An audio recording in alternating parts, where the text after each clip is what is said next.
Oh my God, guys, you'll never believe what's getting delivered. I woke up to the best surprise this morning. I was not even expecting it. So that is my septic system going in. I knew it was going to come at the end of January, but I didn't know when, and they didn't know that I was staying here. So they just rocked up and here it is. A septic system may not seem like anything special, but when you live off-grid, it's an absolute game changer. Today I'm going to be building a guest outhouse on my off-grid property.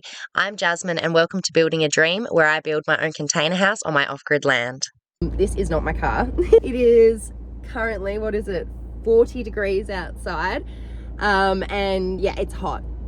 It's basically really hot, and I am from the Kimberley, so I'm used to hot, like really hot, but there's something different about the weather down south and the sun. Direct sun is just a killer. So yeah, that's why I'm in this car that's not mine. Ask a friend if they could please swap cars with me for the day while I sat in here, because it is way too hot for us all outside. And yes, I do say us all.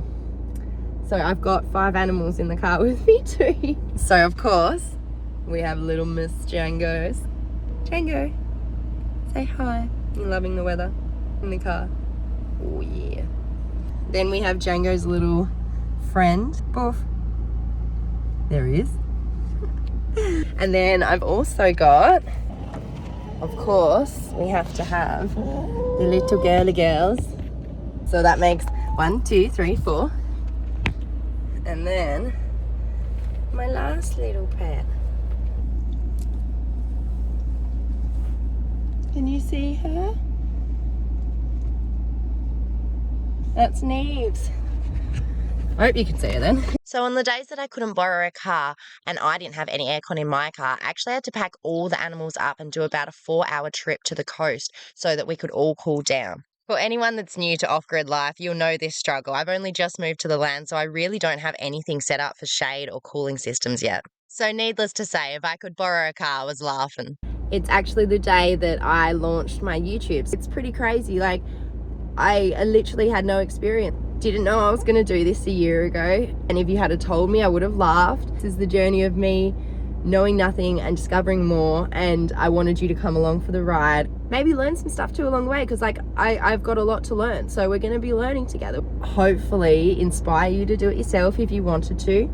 And enjoy. I'm going to finish off that outhouse. But we'll get started by going to see the little chickies and giving them some food. And I've woke up so happy because today it's way better. It's about, I think, 28 degrees or something it's going to be Celsius.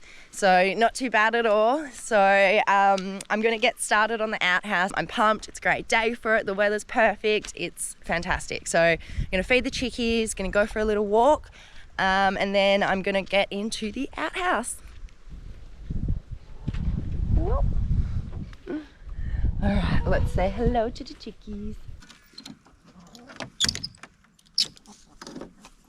Hey, oh wow, they came to get out this morning. Have a good sleep.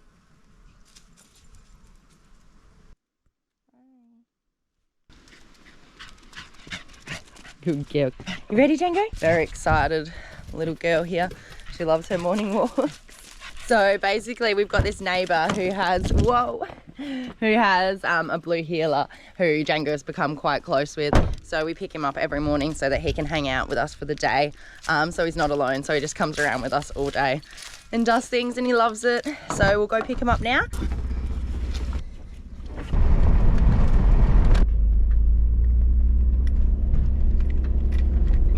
Right, should we go for a walk?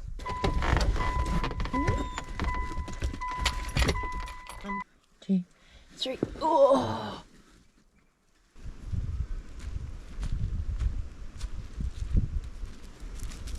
I was just about to get everything prepared to do the outhouse, but now, story of Jasmine's life, I've lost my keys. So we're looking for those for 10 minutes so far.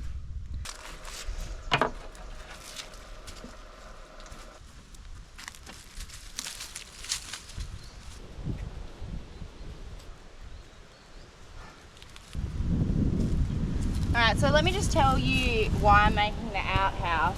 I do have a caravan toilet that I made for myself, so a composting one, and it works really well, except my bathroom in my caravan is tiny, like really tiny. So not everyone can fit in it. So I found when I have guests, they often just have to use the bush, which, I mean, can be fine, but also isn't great if you don't have the best knees. So I thought I would create a guest toilet. I wanted to basically do that for free somehow. The earthworks guys, they've left behind lots of logs and things that they had to cut down from the trees. So I've been using lots of those logs to create structures.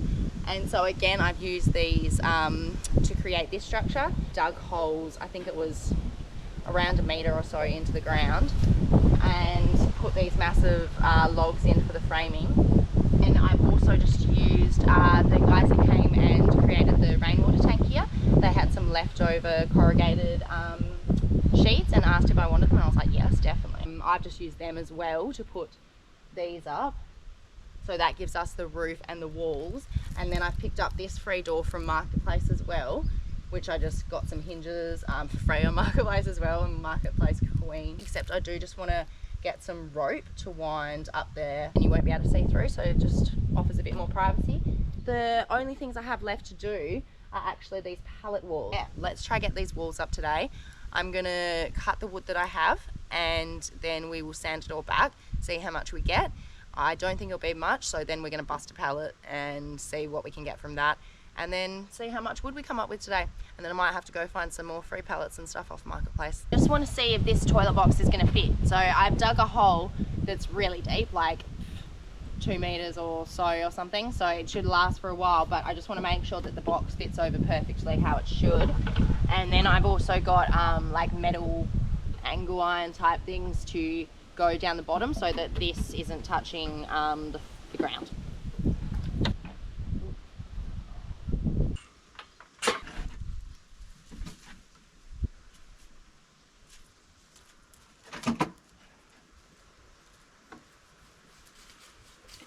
Ta-da!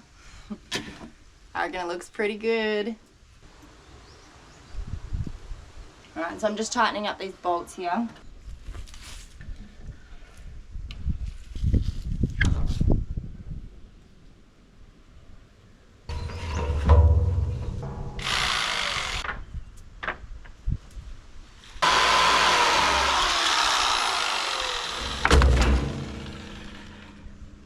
I should probably use these sawhorses for their intended purpose that I bought them for a few months ago, but instead I just keep trying to use everything else.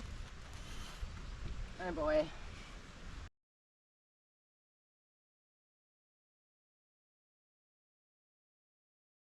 So I've got like 80 centimeters of the length of wood that I needed, and I'm just going to measure to see if that's enough, but I know it's not. So what I might have to do is begin from the bottom and the top and work my way into the middle so that the different pallets that I have to use there look kind of like a centered feature, I guess. So it looks like it was meant to be that way and kind of rustic. Okay, so now that I busted the pallet with the pallet buster, we need to get all the nails out.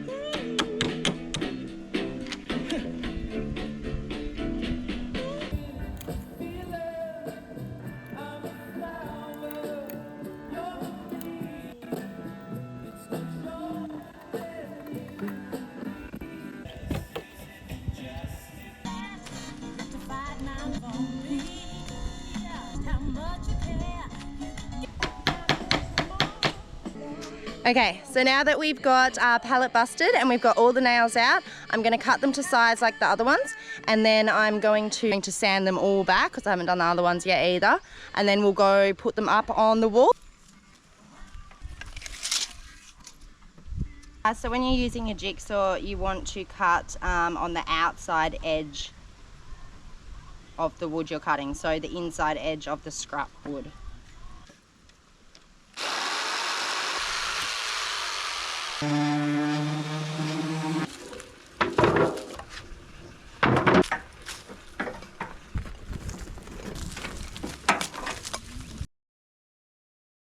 After I transported all the pallet wood down to the outhouse, I just used timber screws to screw the pallet wood onto the frame.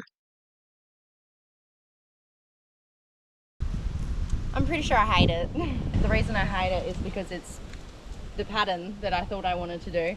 I should have done like a couple light, a few dark, and mixed it up a little bit so I could take them all off and redo it. But I don't really want to, so I'm hoping I can fix it with the varnish. It looks rustic and I like the rustic look.